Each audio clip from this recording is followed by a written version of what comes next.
Bismillahirrahmanirrahim. Assalamualaikum warahmatullahi wabarakatuh. Alhamdulillahirrabbilalamin. Assalatu wassalamu ala asyrafil anbiya'i wal mursalin Sayyidina wa nabiyina wa maulana Muhammadin wa ala alihi wa sahbihi ajma'in, amma ba'du. Yang kami hormati Bapak Sohibul Adkar selaku dosen pengampu mata kuliah Tafsir Ayat Ahkam, dan teman-teman semua yang saya sayangi. Perkenankanlah kami dari kelompok 10 akan mempresentasikan terkait hukum talak sunni dan syaratnya. Di sini kelompok 10 yang beranggotakan saya, Dianita Rahmadina dengan NIM 2010306005, kemudian ada Nur Khalisoh Saridewi dan Zahwan Syarif.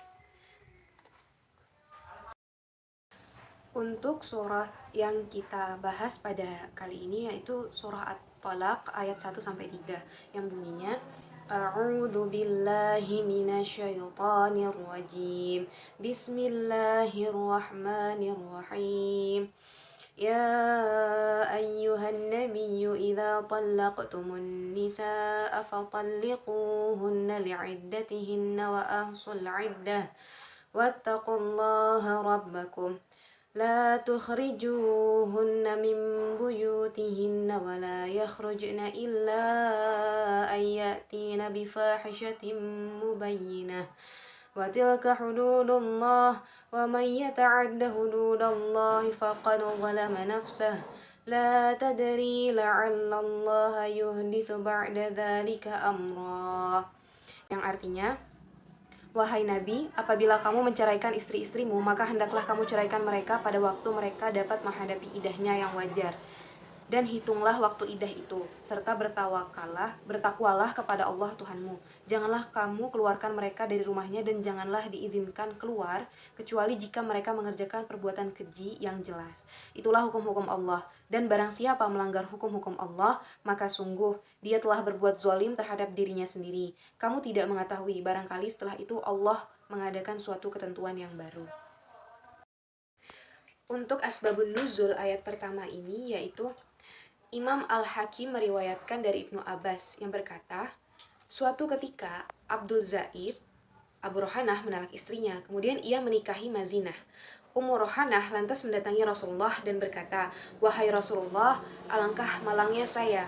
Hubungan saya dan suami hanyalah sebatas helai rambut ini. Begitu rapuhnya.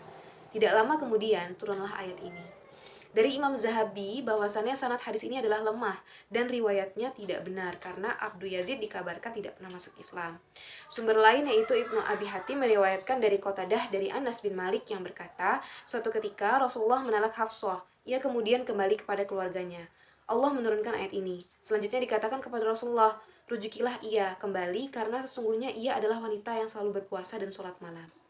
Ibnu Jarir meriwayatkan riwayat di atas dari Qatadah dengan sanad mursal. Demikian juga dengan Ibnu Munzir dari Ibnu Sirin. Untuk ayat kedua dan yang ketiga, Bismillahirrahmanirrahim. فَإِذَا بَلَغْنَ أَجَلَهُنَّ فَأَمْسِكُوهُنَّ بِمَعْرُوفٍ أَوْ فارقوهن بمعروف وأشهدوا ذوي عدل منكم وأقيموا الشهادة لله ذلكم يوعظ به من كان يؤمن بالله واليوم الآخر ومن يتق الله يجعل له مخرجا ويرزقه من حيث لا يحتسب ومن يتوكل على الله فهو حسبه Innallaha balighu amrih qad ja'alallahu likulli syai'in qadra. Shadaqallahul azim. Yang artinya, maka apabila mereka telah mendekati akhir idahnya, maka rujuklah kembali kepada mereka dengan baik, atau lepaskanlah mereka dengan baik, dan persaksikanlah dengan 2 orang saksi yang adil di antara kamu, dan hendaklah kamu tegakkan kesaksian itu karena Allah. Demikianlah pengajaran itu diberikan bagi orang yang beriman kepada Allah dan hari akhirat. Barang siapa bertakwa kepada Allah, niscaya dia akan membukakan jalan keluar baginya. Arti ayat yang ketiga yaitu, dan dia memberinya rezeki dari arah yang tidak disangka-sangkanya. Dan barang siapa bertawakal kepada Allah, niscaya Allah akan mencukupkan keperluannya. Sesungguhnya Allah melaksanakan urusannya. Sungguh Allah telah mengadakan ketentuan bagi setiap sesuatu. Maha benar Allah dengan segala firman-Nya. Asbabun nuzul untuk ayat kedua dan yang ketiga yaitu diriwayatkan oleh Al-Hakim yang bersumber dari Jabir. Diriwayatkan pula oleh Ibnu Jarir yang bersumber dari Salim bin Abil Ja'ad bahwa ayat ini, ayat ketiga, surah At-Talaq ayat ketiga, turun berkenaan dengan seorang suku Ashja yang fakir, cekatan dan banyak anak. Ia menghadap Rasulullah SAW meminta bantuan Rasulullah tentang anaknya yang ditawan musuh dan tentang penderitaan hidupnya. Rasulullah SAW bersabda, bertakwalah kepada Allah dan bersabarlah. Tiada lama kemudian datanglah anaknya yang ditawan itu, membawa seekor kambing hasil rampasan dari musuh sewaktu ia melarikan diri. Hal ini segera dilaporkannya kepada Rasulullah. Kemudian Rasulullah SAW bersabda, makanlah kambing itu. Pada ayat 2 dan 3 ini surah At-Talaq ini menerangkan bahwa Allah memberi rezeki kepada umatnya tanpa disangka-sangka dan akan memberi jalan keluar bagi orang yang bertakwa. Kemudian Az-Zahabi berkata, riwayatnya ini mungkar tapi mempunyai beberapa syahid atau penguat. Menurut Al-Hakim yang bersumber dari Ibnu Mas'ud dan As-Sudi, nama orang tersebut ialah Auf al-Asja'i. Diriwayatkan oleh Ibnu Marduwaih dari Al-Kalbi dari Abu Shalih yang bersumber dari Ibnu Abbas. Diriwayatkan pula oleh Al-Khatib di dalam tarikhnya dari Juwaibir dari Ad-Dhahak yang bersumber dari Ibnu Abbas. Diriwayatkan pula oleh As-Sa'labi dari sumber lain tetapi dhaif, dan diriwayatkan pula oleh Ibnu Abi Hatim dari sumber lain tapi mursal, bahwa Auf bin Malik al-Ashja'i menghadap Rasulullah dan berkata, anakku ditawan musuh dan ibunya sangat gelisah. Apa yang Tuhan perintahkan kepadaku? Rasulullah SAW bersabda, aku perintahkan agar engkau dan istrimu memperbanyak ucapan la haula wala quwata illa billah. Tiada daya dan kekuatan kecuali dari Allah semata. Istrinya berkata, alangkah baiknya apa yang diperintahkan oleh Rasul kepadamu. Kedua suami istri itu pun membanyakkan bacaan tersebut. Alhasil pada waktu musuh sedang lalai, anaknya yang ditawan itu membawa pulang kambing musuhnya ke rumah bapaknya. Ayat ini, surah At-Talaq ayat 3 ini turun berkenaan dengan peristiwa tersebut yang menjadikan jalan keluar bagi orang yang bertakwa. Baik, di sini saya akan membahas mengenai makna dari Quran surah At-Talaq ayat 1 sampai 3 dan juga kosakatanya. Ya, untuk kosakatanya di sini untuk ayat 1 yaitu fatallikuhunna, maka ceraikanlah mereka, liiddatihinna, pada waktu mereka dapat iddahnya. Al-iddah, waktu iddah itu. La tuhrijuhunna, janganlah kamu keluarkan mereka, min buyutihinna, dari rumahnya. Kemudian kosakata ayat kedua yaitu bima'rufin, dengan baik, wa ashhidu, dan persaksikanlah, zawil adlin, dengan dua orang saksi yang adil. Kemudian di ayat 3 kosakatanya yaitu wa yarzuqhu, dia memberinya rezeki, yatawakkal, bertawakal. Ya, untuk makna dari Quran surah At-Talaq ayat 1 yaitu apabila seorang suami ingin menceraikan atau mentalak istrinya, maka seorang istri harus menyelesaikan iddahnya atau sebelum iddah itu. Maksudnya menceraikan mereka tidak dalam keadaan haid dan tidak pula pada waktu jima. Yang diperhatikan oleh suami di sini yaitu memperhatikan waktu perceraiannya hingga iddah istrinya itu selesai, yaitu selama 3 kali haid. Kemudian di makna dari ayat 2, jika suami melakukan rujuk, seorang suami berhak untuk menentukan kelangsungan perkawinan itu, sehingga seorang istri yang dipegang itu tidak dapat mengelak dan tidak berpisah. Hal ini mengisyaratkan bahwa wanita yang diceraikan oleh suaminya itu masih berstatus sebagai istri selama masa iddah. Akan tetapi sang suami tidak bisa menggaulinya. Dan untuk merujuk seorang istri, maka dia harus memperbaiki kembali hubungannya dengan istrinya. Ada kalanya suami bertekad ingin menceraikan istrinya, maka ceraikanlah dengan cara yang baik dan penyelesaian yang bagus. Kemudian dan juga tidak boleh seseorang melakukan nikah dan talak serta rujuk kecuali dengan memakai 2 orang saksi yang adil, yaitu 2 orang saksi laki-laki yang adil, seperti apa yang diperintahkan oleh Allah, terkecuali karena adanya uzur. Kemudian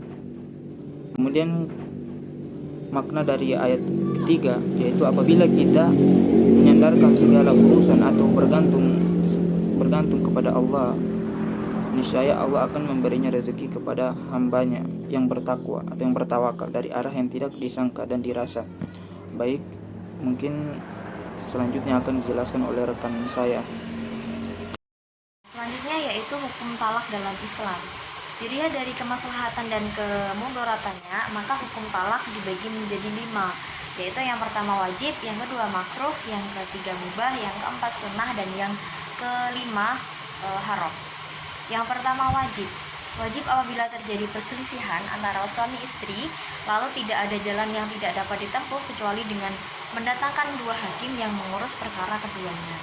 Jika 2 hakim tersebut memandang bahwa perceraian itu lebih baik bagi mereka, maka saat itulah talak menjadi wajib.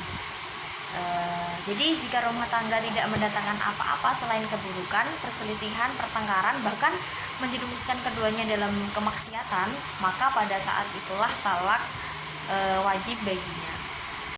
Yang kedua yaitu makruh.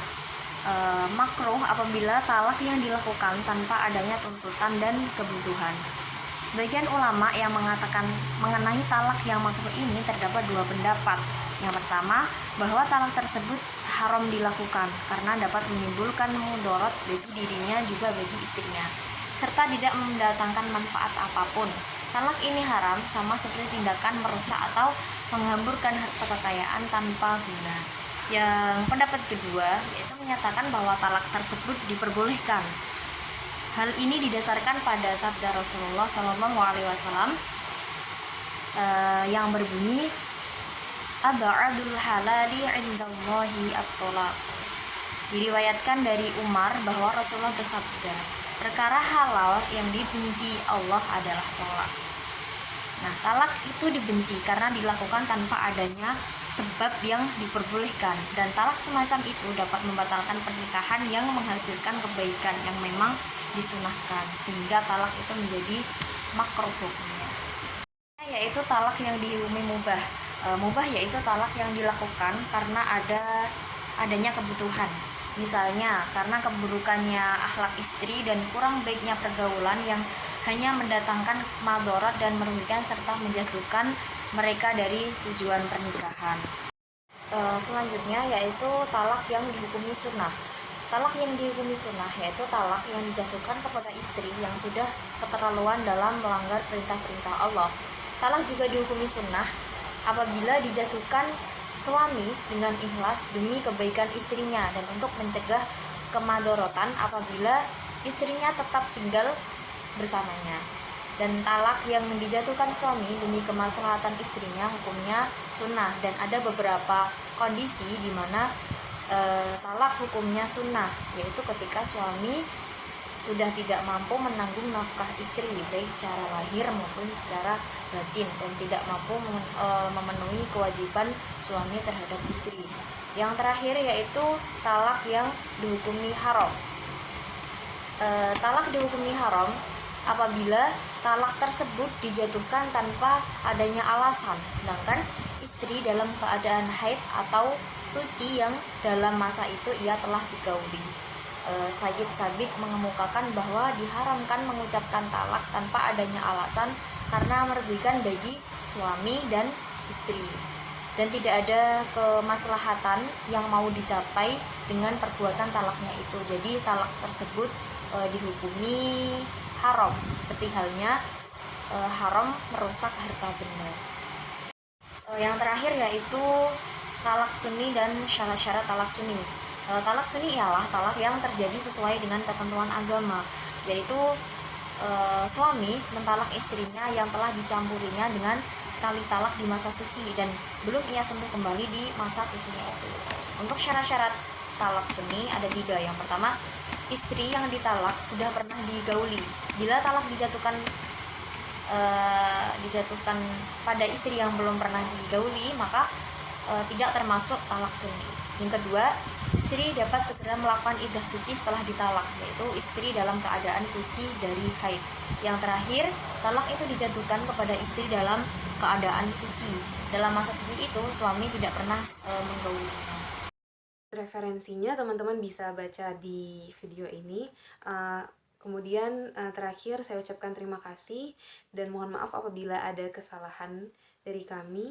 Billahi taufiq wal hidayah. Wassalamualaikum warahmatullahi wabarakatuh.